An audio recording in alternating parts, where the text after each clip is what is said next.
आप सभी भाई बहनों का आध्यात्मिक ऑक्सीजन की लघु ज्ञान संदेश कक्षा में एक बार फिर स्वागत है। आज की चर्चा मन की प्रसन्नता को लेकर करने जा रही है। देखिए, कुछ समय पहले हमारी एक शॉर्ट्स की वीडियो बाहरी मुस्कान से संबंधित स्थितियों पे, देखिए जब आप हम अक्सर ब्याह शादियों में जब कोई फोटो की बात चलती है, कोई कैमरे के साथ आपकी फोटो लेते हैं, तो अक्सर वो स्माइल प्लीज तो शब्द ऐसे दोहराए जाते हैं। ये स्थितियाँ आपके हमारे जीवन में एक बार नहीं बारों-बार बनी हैं। लेकिन इन स्थितियों को ही क्योंकि हमारे तो देखिए आध्यात्मिक चैनल्स हैं। इन आध्यात्मिक स्थितियों को हम परमात्मा की एक सात्विक स्थितियों से जोड़ने का प्रयास करते हैं। क्योंकि जब तक भीतर की प्रसन्नता नहीं होती, मन प्रसन्न नहीं होता, तब तक बाहरी मुस्कान आपको में लाने के लिए कहा जाता है। यदि बाहरी मुस्कान आपकी निरंतर बनी हुई है, तो इसका अभिप्राय आपके भीतर में प्रसन्नता है, खुशी है, संतोष है, सात्विक स्थितियाँ मजबूत हैं, शुभ संस्कारों की स्थितियाँ कारण शरीर में बनी हुई हैं। परमात्मा से आपकी स्थिति जुड़ी हुई है। शास्त्रों से एक विशेष स्तर पर आपका जुड़ना हो चुका है। आपके जीवन में सात्विकता रहती है, ब्रह्म मुहूर्त में उठने की स्थितियाँ बनी होती हैं। ये सभी स्थितियाँ कि हमारे व्यवहार में एक निरंतर चेहरे पे मुस्कान बनाए रखती है। अन्यथा बनावटी मुस्कान कहो, मुस्कुराहट कहो, आपको हमें प्रयत्न करते हुए लिखनी होती है।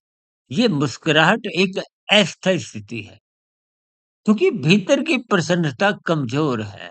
भीतर कम सत्संग की स्थितियाँ कमज़ोर हैं, शुभ संस्कारों की स्थितियाँ कमज़ोर हैं, जो बिना सत्संग के, बिना सात्विक स्थितियों के मजबूत बन नहीं पाती। इसलिए शास्त्र बार-बार कहते हैं, सत्संग करो। सत्संग करने से ही आपके हमारे जीवन एक व्यवस्थित रहता है, अनुशासित रहता है। दिनचर्या व्यवस्थित रहने से आप कभी भी फिर झूठ, छल, कपट, ठगी, अनैतिक कार्यों में संलग्न नहीं रहते। क्योंकि इन बुराइयों में संलग्न रहते हुए भीतर में आपका कहीं न कहीं पश्चाताप, आत्मग्लानि की स्थितियाँ आपके मन को कमज़ोर करती है। भीतर की एक एक विशेष भय की स्थितियाँ होती हैं, जो बाहरी तल पर घबराहट की स्थितियाँ उत्पन्न करती हैं। अक्सर इन छोटी-छोटी स्थितियों के परस्पर संबंध को आप और हम समझ नहीं पाते। इसलिए मेरी आप सभी भाई-बहनों से विनती है कि सत्संग करिए, ब्रह्म मुहूर्त में उठें, ताकि आपकी हमारी दिनचर्या अनुशासित बने।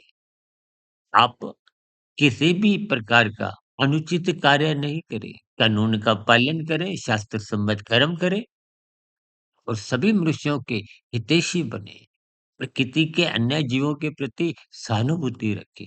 ये सभी स्थितियाँ आपके व्यवहार को सात्विक बनाती हैं, तो फिर बाहरी मुस्कान सहज ही बनी रहती है। ऐसी सभी सात्विक शुभ स्थितियाँ आपके जीवन में भी बने। इन्हीं शुभकामनाओं के साथ आज की चर्चा विशेष को यहीं विश्राम देते हैं। दिन में शॉर्ट्स की, शाम को प्रश्नोत्तर ज्ञान कक्षा और कल सुबह ब्रह्म मुहूर्त ज्ञान उपदेश कक्षा में फिर किसी चर्चा पर मुलाकात करेंगे। तब तक आप अपने आध्यात्मिक मित्र सुधीर भाटिया फकीर को इजाज़त दें। आपकी प्रतिक्रियाओं का नीचे कमेंट्स बॉक्स पर स्वागत है। नमस्कार।